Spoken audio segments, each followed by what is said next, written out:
Hello student, welcome back in new lecture. Today we are going to start new chapter that is the ecosystem. Ecosystem एक बहुत ही important chapter है, exam में scoring करा सकता है और जो है इजी क्वेश्चन यहाँ से आते हैं। वैसे मैं आपको बता चुका हूँ इकोलॉजी से सिंपल क्वेश्चन ही आते हैं। तो यहाँ सबसे पहले आपने दो क्वेश्चन याद करने हैं जिसमें बच्चे अक्सर कंफ्यूज होते हैं। मैं आपको ऐसे ही बता रहा हूँ। एक तो आपने याद करना है, तीन क्वेश्चन है बल्कि, एक तो आपने याद करना है कि इकोलॉजी का नाम इकोलॉजी किसने रखा। ठीक है, तो इकोलॉजी का नाम इकोलॉजी रखा एक साइंटिस्ट है, रिटर्न रखा। ठीक है, फिर आपने एक क्वेश्चन याद करना कि फेमस इंडियन इकोलॉजिस्ट कौन थे, तो उनका नाम आएगा रामदेव मिश्रा। ठीक है, बहुत अच्छा क्वेश्चन है। एक क्वेश्चन आप याद करना, बच्चे इसमें गलती कर बैठते हैं कि इकोसिस्टम का नाम इकोसिस्टम किसने दिया। ये बहुत अच्छा क्वेश्चन है। ठीक है, इकोसिस्टम का नाम इकोसिस्टम दिया एजी टेंसले। तो ये तीन साइंटिस्ट हैं, इसमें बिल्कुल भी आपने कंफ्यूज नहीं होना है। तो लेट्स स्टार्ट। नेक्स्ट ये हमारे पास में, यहां से हम पहले बता चुके हैं इकोसिस्टम में छोटी छोटी डेफिनेशन है, उनका जनरल आइडिया ही आपसे पूछता है। ज्यादातर क्वेश्चन वो मैचिंग करके पूछता है। ठीक है, छोटी छोटी डेफिनेशन को मैच करा के पूछता है कि बताओ भाई कौन किससे मैच हो रहा है। तो ऐसा ये क्वेश्चन उठा लें, आपको दिया है ये, आपको मैच करना कॉलम फर्स्ट को और कॉलम सेकंड से मैच करना है। इसके ऑप्शन दे रहते हैं। चलिए पहले हमारे पास में ग्रोस प्राइमरी प्रोडक्टिविटी, तो यहां देखेंगे कौन मैच हो रहा है। सेकेंडरी प्रोडक्टिविटी, ट्रांसड्यूसर्स और फूड वेब। ठीक है, तो हमें यहां मैच करना है कि कौन सा किससे मैच हो रहा है। ठीक है, तो ग्रोस प्राइमरी प्रोडक्टिविटी तो आप जानते हैं क्या होता है, इसको हम कहते हैं जीपीपी कहते हैं, इसको जीपीपी ग्रोस प्राइमरी प्रोडक्टिविटी को शॉर्ट टर्म में हम कहते हैं जीपीपी कहते हैं। और आपको याद होगा ये एक कैलकुलेटेड अमाउंट होती है। ये क्या होती है? ये कैलकुलेटेड अमाउंट होती है। इसमें हम एक एस्टिमेट लगाते हैं कि भाई प्लांट जो है इतने टाइम फोटोसिंथेसिस कर अपना इतना बायोमास तैयार कर सकता है। लेकिन आप जानते हैं जितना बायोमास तैयार होता है एक्चुअल में नहीं होता है, क्योंकि उसका एक बहुत बड़ा पार्ट जो है वो रेस्पिरेटरी लॉस हो जाता है, रेस्पिरेशन में कंज्यूम हो जाता है। तो जीपीपी माइनस आर मतलब रेस्पिरेटरी लॉस को हम कहते हैं एनपीपी कहते हैं। तो आपको यहां मैचिंग करना है। तो जैसे हम बता चुके हैं कि ग्रोस प्राइमरी प्रोडक्टिविटी क्या है, एक एस्टिमेशन है कि प्लांट कितना अपना फोटोसिंथेसिस कर सकता है सनलाइट। और आप जानते हैं सनलाइट में ही जो है फोटोसिंथेसिस होता है। तो बताओ किसको किससे मैच होगा? Gross primary productivity green plant से मैच होगा? नहीं। Rate of photosynthesis by organic matter by consumer? नहीं, ऐसा तो नहीं होगा। Total organic matter produce from, ठीक है, solar energy. Total organic matter produce, ठीक है, ये तो इसका मैच यहां हो जाएगा, ये यहां पर मैच हो जाएगा। ठीक है, क्योंकि ये कैलकुलेटेड अमाउंट होता है। ठीक है स्टूडेंट, ऐसे याद करना पड़ेगा आप लोगों को। नेक्स्ट हमारे पास में सेकेंडरी प्रोडक्टिविटी। ठीक है, देखिए सेकेंडरी प्रोडक्टिविटी आप अभी के भी याद कर लें। Secondary productivity only for consumer के लिए होगी। ठीक है, किसके लिए होगी? कंज्यूमर के लिए। ठीक है, मैं फिर से आपको रिपीट करता हूं। देखिए कैलकुलेटेड अमाउंट होती है जीपीपी, उसमें से अगर हम आर निकाल दें, GPP minus R is equal to NPP.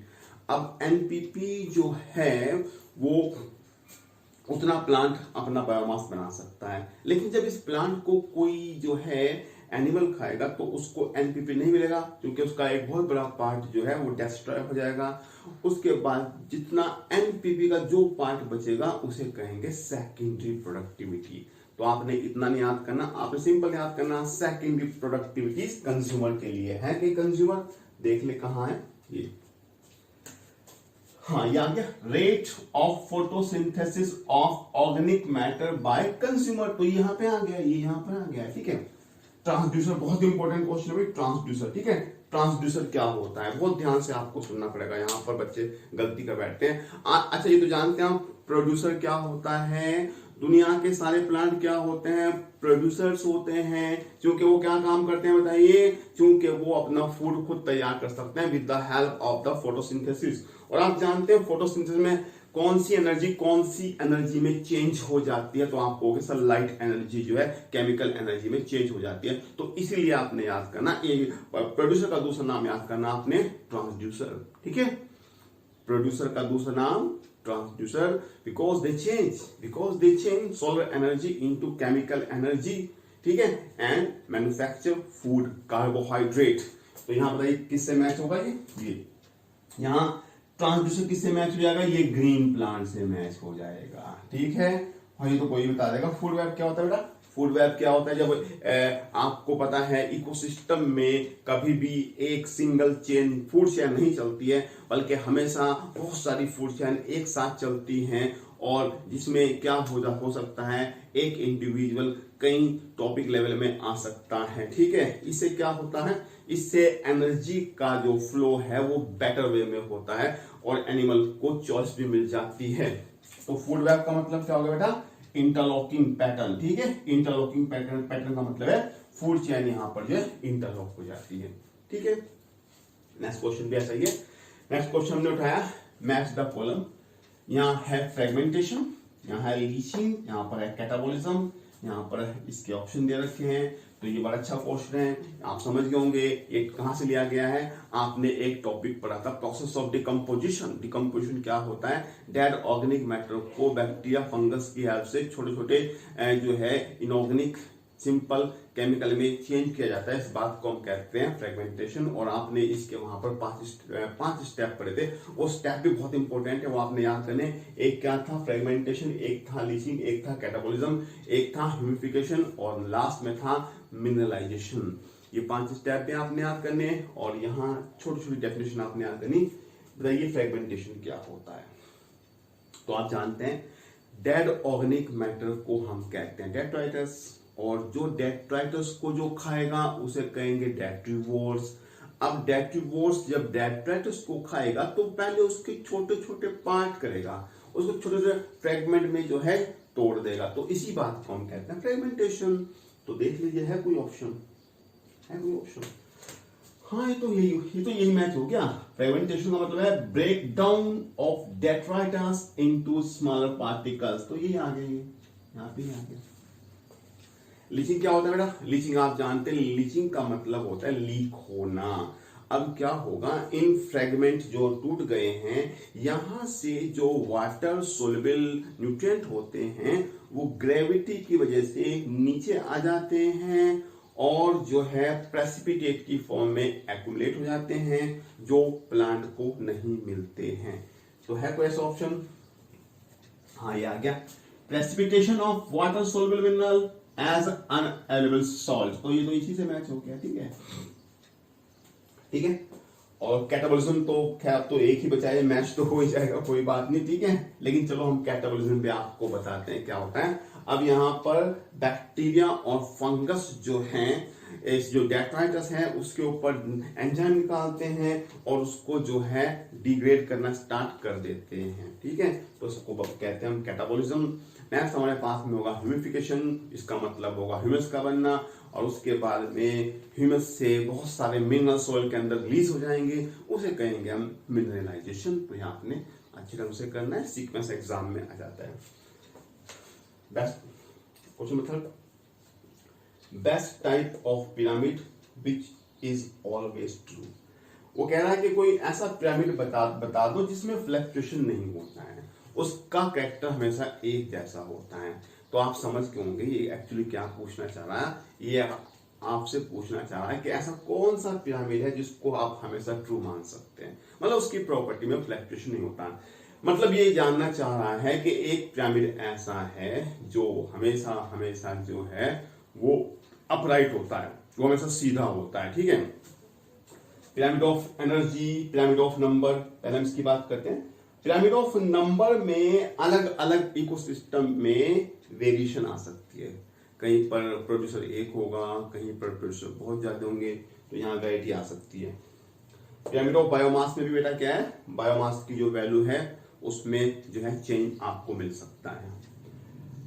Pyramid of energy, आप जानते हैं एनर्जी का पिरामिड जो है हमेशा अपराइट होता है। जब एक टॉपिक लेवल से दूसरे टॉपिक लेवल में एनर्जी का ट्रांसफर होता है तो आगे सिर्फ 10% एनर्जी आगे चलती है, बाकी 90% जो है वो हीट में लॉस हो जाता है। इसका मतलब है कि कोई भी इकोसिस्टम उठा लीजिए आप, ठीक है, in any ecosystem pyramid of energy is always upright.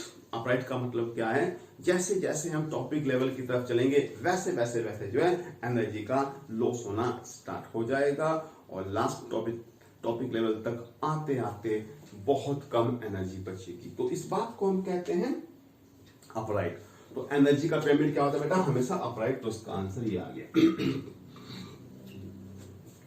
ठीक है, बहुत अच्छा क्वेश्चन है, एग्जाम में आ सकता है ये।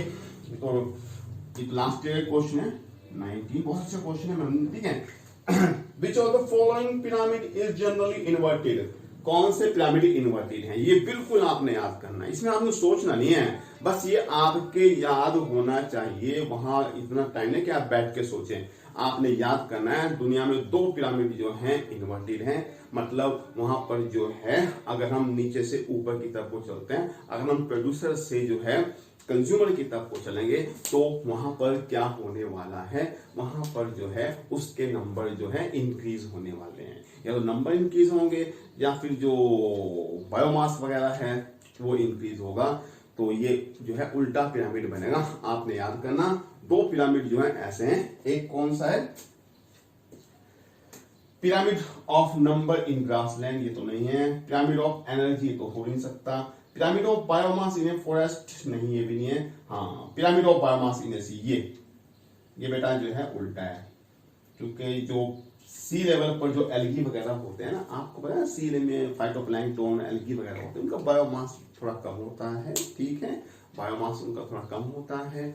और उसके बाद जो प्लैंक्टन का बायोमास थोड़ा और ज्यादा होता है, स्मॉल फिश का बायोमास और ज्यादा होगा, लार्ज फिश का बायोमास और ज्यादा होगा। तो यहाँ पर ये इन्वर्टेड हो गया। एक ऐसा ही पिरामिड होता है बेटा, pyramid of number, pyramid of number in forest ecosystem. कैसे, ट्री तो एक होता है, उसके ऊपर बर्ड्स बहुत सारी हैं और बर्ड्स के ऊपर जो पैरासाइट हैं वो जो हैं बहुत सारे हो सकते हैं, ठीक है बेटा। तो 2 पिरामिड आपने याद करने जो कि इन्वर्टेड होते हैं, ठीक है। अब आप थोड़ा रुके, हम इसको थोड़ा रब करते हैं यहाँ पर, ठीक है।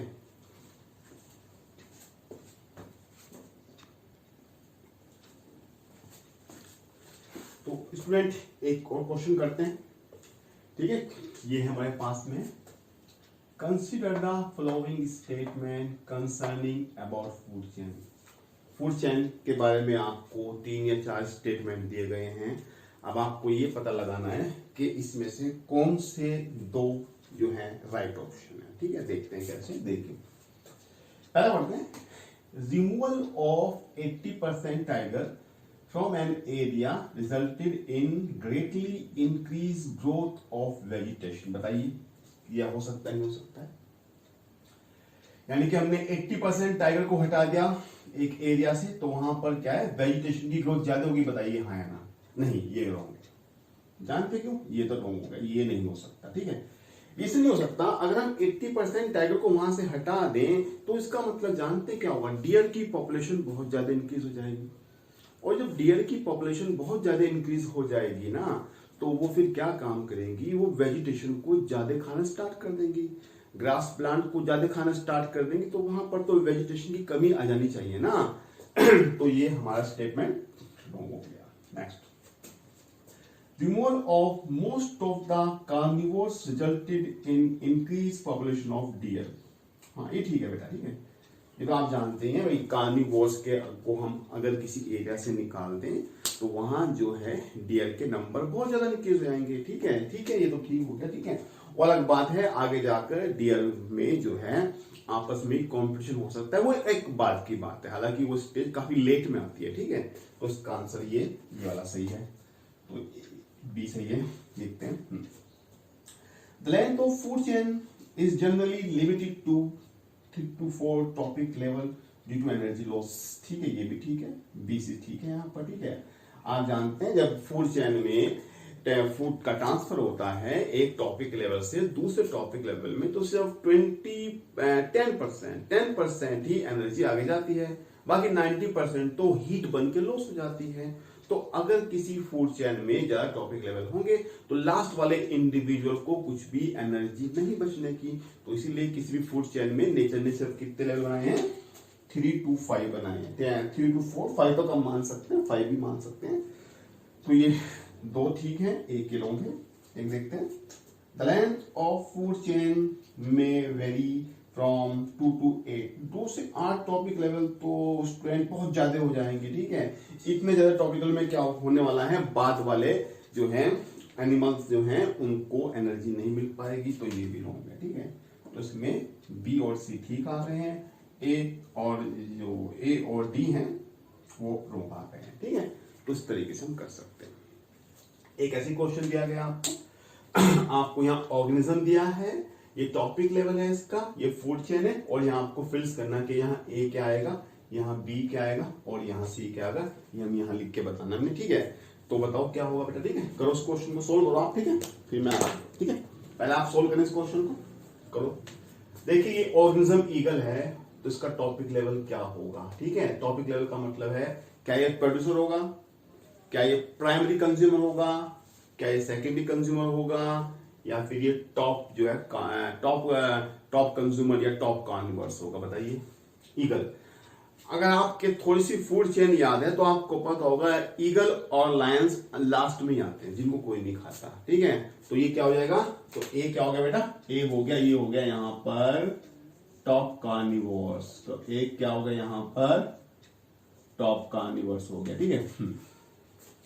अर्थवर्म को ये मानना प्राइमरी कंज्यूमर, तो आपको बताना ये फूड चेन का क्या टाइप रहा होगा, ठीक है। फूड चेन कौन सी होगी, आपको फूड चेन दो बता रखी है, एक बता रखी है आपको जीएफसी ग्रेजिंग फूड चेन जो कि ग्रास प्लांट से स्टार्ट होती है, और एक दूसरी हमारे पास में डीएफसी जो कि डेट्राइटस से स्टार्ट होती है। तो क्योंकि अर्थवर्म डेट्राइटस को खाता है, तो यहाँ पर कौन सी फूड, बी यहाँ पे क्या लिखूं बेटा, मैं यहाँ पे लिख देता हूँ, बी को मैंने लिख दिया यहाँ पर, ये होगा डेट्राइटस। कौन सी फूड चेन हो गई ये मेरे पास हो गई डेट्राइटस फूड चेन हो गई। यहाँ पर फ्रॉग का टॉपिक जानना चाह रहा है, और चेन जो है वो ग्रेजिंग है, ठीक है। तो आपको पता है फ्रॉग ज्यादातर इंसेक्ट को खाता है, इंसेक्ट जो है कहाँ, वो प्लांट के ऊपर अपना जो है डिपेंड रहते हैं। तो बताइए इसका कौन सा हो गया, ठीक है। तो इसका हो गया टॉपिक लेवल कौन सा हो गया बताइए। तो फर्स्ट टॉपिक लेवल तो प्रोड्यूसर आ गया, ठीक है, और उसको खाया इंसेक्ट ने, वो हो गया हमारा सेकंड वाला हो गया, ठीक है। प्रोड्यूसर T1 हुआ ना, टॉपिक लेवल T1 हुआ, ठीक है।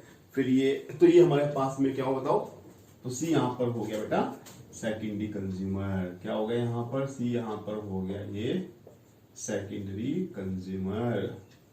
तो इस तरीके से हम क्वेश्चन कर लेते हैं, ठीक है। आगे हमें एक और क्वेश्चन करते हैं, स्टेटमेंट है which of the following are the differences between the, अच्छा ये कार्बन और फास्फोरस साइकिल के डिफरेंस पूछ रहा है। तो क्वेश्चन बहुत इंपॉर्टेंट है बेटा ये, क्योंकि एग्जाम में आते हैं, गैसेस साइकिल, सेडिमेंट्री साइकिल आपने पढ़ रखे हैं, एग्जाम्पल भी पढ़ रखे हैं। तो ये बड़ा अच्छा क्वेश्चन यहाँ से, इस तरह क्वेश्चन यहाँ से बनेंगे। देखते क्या है पहला statement, carbon cycle is sedimentary, carbon cycle sedimentary where the phosphorus cycle is gases. बताइए ये होगा नहीं होगा, नहीं ये तो नहीं होगा, क्योंकि कार्बन तो एटमॉस्फेयर में है ना, तो वो तो क्या हुआ, वो तो गैसेस साइकिल हुआ, तो ये तो गलत हो गया। और फास्फोरस का क्योंकि रिजर्वायर रॉक में है, अंडरग्राउंड है, तो वो सेडिमेंट हुआ, तो ये फर्स्ट तो होने का, ठीक है, ये तो रॉन्ग हो गया, ठीक है, ये तो हुआ नहीं, ठीक है। Carbon cycle is not significantly affected by human activities but phosphorus cycle affected. बताइए ग्लोबल वार्मिंग तो आप देखते ही हैं, जब CO2 का लेवल बहुत ज्यादा होता है तो ग्लोबल वार्मिंग हो जाती है, और ये सारा ह्यूमन की एक्टिविटीज है। तो इसका मतलब ये बात भी गलत है, ठीक है। कार्बन साइकिल तो डिस्टर्ब होता है ह्यूमन की एक्टिविटी, जबकि फास्फोरस इतना ज्यादा डिस्टर्ब नहीं होता है ड्यू टू ह्यूमन एक्टिविटीज, ठीक है। तो ये भी रॉन्ग हो गया, ठीक है। तो कौन सा डिफरेंस होगा, ऑल तो होने से रहा, क्योंकि जो दो तो हो ही रहा, ठीक है। तो अब यही बचा, सी आ गया। फिर हम इसको देखते हैं, carbon has respiratory release but not phosphorus. हाँ, ये आपकी बात बिल्कुल सही है, ठीक है। जो वापस एटमॉस्फेयर में जो वापस कार्बन लौटती है वो CO2 की फॉर्म में लौटती है, जो कि प्लांट और एनिमल जब रेस्पिरेशन करते हैं तो वहां से वो CO2 जो है एटमॉस्फेयर आ जाती है वापस, ठीक है। तो स्टूडेंट 1 मिनट के लिए वेट करें, अभी हम इसको थोड़ा रब करते हैं इसको, ठीक है।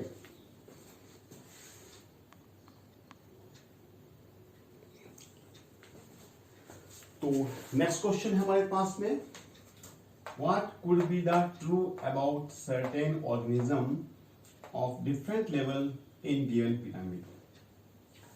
देखिए, आपको एक पिरामिड दिया गया है, ठीक है। आपको एक पिरामिड दे रखा है, इसके नंबर दे रखे हैं। ये इसका नंबर 1 है, इसका 500 है, इसका 50, इसका 10। ये हमारे पास में primary consumer, this the secondary consumer, this the tertiary consumer, और जाहिर सी बात है ये होगा PP, ये होगा प्राइमरी प्रोड्यूसर, ठीक है। अब आपको वो कुछ स्टेटमेंट दे रहा है तो आपको जानना पड़ेगा कौन सा ठीक है। या देखते हैं कौन सा ठीक है। देखो, लेवल PC इज इंसेक्ट, मतलब PC यहां इंसेक्ट होंगे, यहां इंसेक्ट, और SC is small insectivores bird, ये है सेकेंडरी कंज्यूमर। देखते हैं, आगे चलते हैं। Level PP is phytoplankton, PP phytoplankton है, phytoplankton in sea and well on top level of secondary consumer. तो ये देखो, ये क्या हो सकता है, चलो देखते हैं। PP is people tree, PP को क्या पीपल ट्री है, एंड सेकेंडरी जो SC है इज शीप है। आगे देखते हैं। Level PC rat, primary consumer rats है, और सेकेंडरी कंज्यूमर जो है क्या है, ये कैट्स है, ठीक है। तो अब आपको ये पता लगाना है इसमें से कौन सी बात ठीक है, ठीक है। देखो स्टूडेंट, ध्यान से सुनना, अच्छा क्वेश्चन है, बढ़िया। तो आप ये देखो, ये 1 है, देखो इसका नंबर 1 है, प्राइमरी प्रोड्यूसर 1 है, मतलब 1 है, नंबर उसका 1 है। और ये जो है कोई एक जो है वो 500 जो दूसरे हैं उसके ऊपर जो है डिपेंड है, एक के ऊपर जो है एक। अभी हम ये बता रहे ये क्या है, ठीक है। हम तो ये जानना चाह रहे हैं कि एक ऑर्गेनिज्म है, कोई एक है, प्राइमरी प्रोड्यूसर कोई एक है, और इसके ऊपर जो है 500 ऑर्गेनिज्म डिपेंड है, और इसके ऊपर फिर 500 डिपेंड है, फिर इसके ऊपर जो 10 जो है डिपेंड है।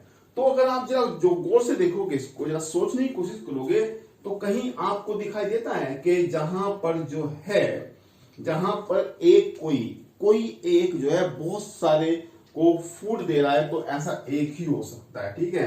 तो ऐसा कौन हो सकता है बेटा, बताइए, ऐसा कौन हो सकता है, बताओ कौन हो सकता है ऐसा, ठीक है।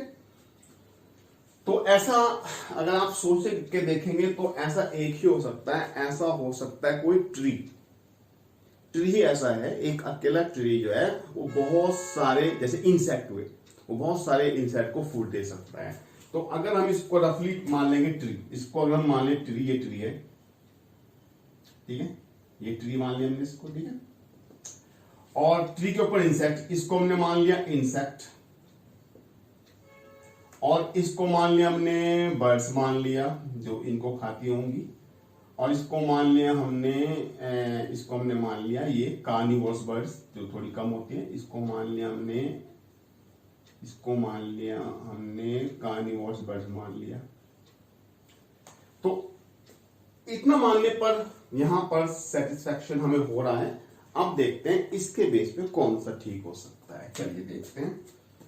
लेवल PC जो है वो इंसेक्ट आ रहा है, हाँ PC इंसेक्ट आ रहा है, और SC स्मॉल इंसेक्टिवर्स बर्ड, हाँ ये insectivores bird.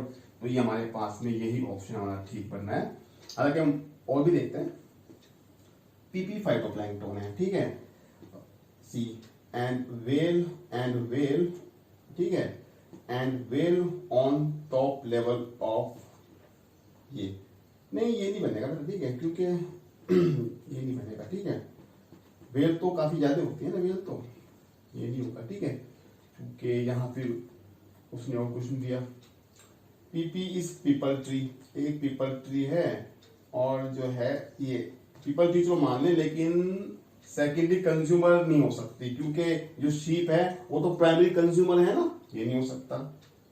Level PC rats primary consumer rat हो सकते हैं, और ये जो है कैट्स हो सकते हैं, ठीक है। तो लेकिन यहाँ पे ग्रास होना चाहिए था। तो सही जो है हमारा, जो बिल्कुल सही बैठा है बेटा, यही हमारा सही बैठा है, तो यही हमारा जो है आंसर बन जाएगा, ठीक है। नेक्स्ट करते हैं। If 20 joule of energy is trapped at producer level, then how much energy will be available to peacock. चलिए, तो इसके पास है 20 जूल है, वो पूछ रहा है इस पीकॉक तक आते आते कितनी एनर्जी बचेगी। आपको पता है आगे 10% है, 10% आगे भेजनी है, तो इसका 10% कितना होता है, इसका 10% और 2, फिर इसका 10% कितना हुआ 0. और पीकॉक को कितनी मिले, पीकॉक को मिलनी है 0, तो ये आंसर आ गया। तो बेटा इसका आंसर क्या आ गया, यही इसका आंसर आ गया, ठीक है। यही जो है इसका जो है आंसर आ गया हमारे पास में, ठीक है स्टूडेंट। नेक्स्ट हमारे पास में, which the following are the main structural feature of ecosystem। देखो ये स्ट्रक्चरल फीचर पूछ रहा है, ये क्वेश्चन बहुत इंपॉर्टेंट है। देखिए इकोसिस्टम के दो एस्पेक्ट हम पढ़ते हैं, ठीक है। इकोसिस्टम के दो एस्पेक्ट हम पढ़ते हैं, एक होता है उसका फंक्शन। फंक्शन आपको पता है हमने 4 पढ़े थे। 4 कौन कौन से पढ़े थे हमने, एक था डिकम्पोजिशन, एक था एनर्जी फ्लो, एक था न्यूट्रिएंट साइक्लिंग, ठीक है, और एक था हमने प्रोडक्टिविटी, ठीक है। तो ये थे उसके फंक्शन थे। उसका स्ट्रक्चरल एस्पेक्ट क्या होता है, स्ट्रक्चर एक तो होता है स्ट्रेटिफिकेशन। स्ट्रेटिफिकेशन क्या होता है, स्ट्रेटिफिकेशन ये होता है कि मान लीजिए कोई इकोसिस्टम है और उसमें बहुत सारे ट्री हैं, जैसे ट्रॉपिकल रेन फॉरेस्ट होते हैं, तो उसमें जो है वो ट्री जो है अपनी अपनी हाइट के अकॉर्डिंग होंगे, ठीक है। एक एरिया ऐसा होगा जहां पर जो है थोड़ी कम हाइट के ट्री होंगे, थोड़ा और आगे जाएंगे तो ज्यादा हाइट के ट्री आएंगे, ठीक है। तो इसे हम कहते हैं स्ट्रेटिफिकेशन, ठीक है। और एक है इसका स्पेसिस कंपोजिशन, जो है ये इसके स्ट्रक्चर एस्पेक्ट है। तो कौन कौन से हुआ, एक हुआ ये, एक हमारे पास में होगा स्ट्रेटिफिकेशन, बहुत अच्छा क्वेश्चन है, अलग से भी आ जाता है। और एक हमारे पास में आ गया, ये आ गया हमारे पास में स्पेसिस कंपोजिशन। इसमें हम देखते हैं कि एक इकोसिस्टम में कौन कौन सी स्पेसीज हैं, ठीक है स्टूडेंट। कर लेंगे हम इसको ऐसे।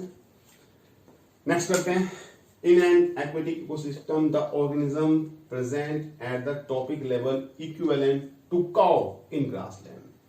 वो ये कह रहा है कि भाई जो प्लेस ग्रासलैंड में काउ का है टॉपिक लेवल के हिसाब से, तो वही लेवल बता दो, वही लेवल किसका होगा अगर आप जो हैं, ठीक है, अगर आप जो है एक्वेटिक इकोसिस्टम की बात करेंगे। वो सिंपल सा है, तो बड़ा सिंपल सा क्वेश्चन, लेकिन एग्जाम में बहुत टफ बन जाता है क्वेश्चन।